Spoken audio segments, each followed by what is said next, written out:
He'd written a script and we had a quick conversation on the phone, and he, at that point, said, can we actually just put together some sort of basic image, would be like a script cover to try and drum up the interest. And we then thought perhaps actually extending that further, we'd recreate a couple of scenes from the imagined finished product. I sincerely believed that if Wells was alive now, he would write it differently.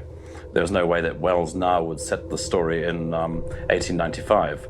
Plainly, the story would be set in the present. It's not a story about the past, but it's about the near future. The images, the first one we produced was actually an image of Dr. Moreau with a newborn creature. One of the lamps actually looked like a sort of halo around his head. So the whole point was to almost sort of play on the whole Virgin and baby Jesus kind of image. The dogmen are not entirely obeying his orders, because we can see behind Moreau's back some of the dogmen are actually licking the blood off the surgical instruments. And way in the background of the tank we see a big three-eyed, intelligent Cthulhuoid type octopus thing. There are going to be sea creatures as well.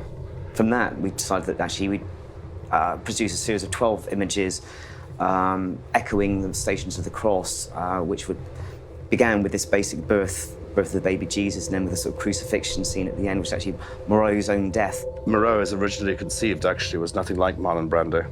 I think I originally talked to Jürgen Prochnow about playing the part. I wanted Moreau to be a little bit more of a New Ager, and in some of the earlier pictures we see he's still got the long hair and beard. I was making him to something of a composite of Timothy Leary and John Lilly, the dolphin communication expert.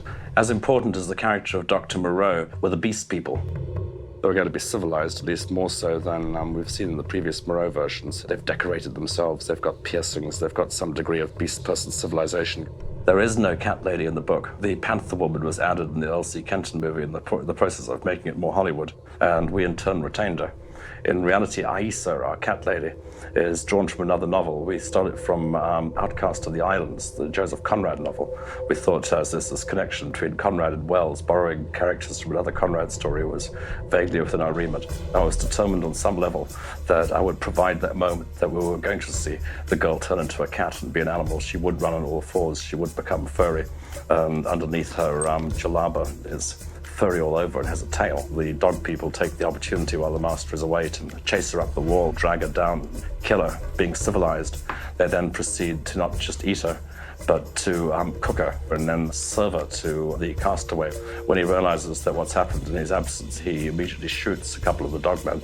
The dogmen really love him. Not only that, they've got very short memories, because they're dogs, so they don't really remember that they've killed and cooked the cat lady to begin with. They don't really understand why he's killing them. We also rationalized that Montgomery would undoubtedly be sleeping with the beast people if he's been on the island for decades. I know in one version we had the thought of the pig lady biting Montgomery's dick off during the final party, which later in the story the beast people get into Montgomery's stash, so suddenly we're dealing with humanized animals on drugs, which is a very appealing thought, and then one starts wondering how they would behave and what they would see.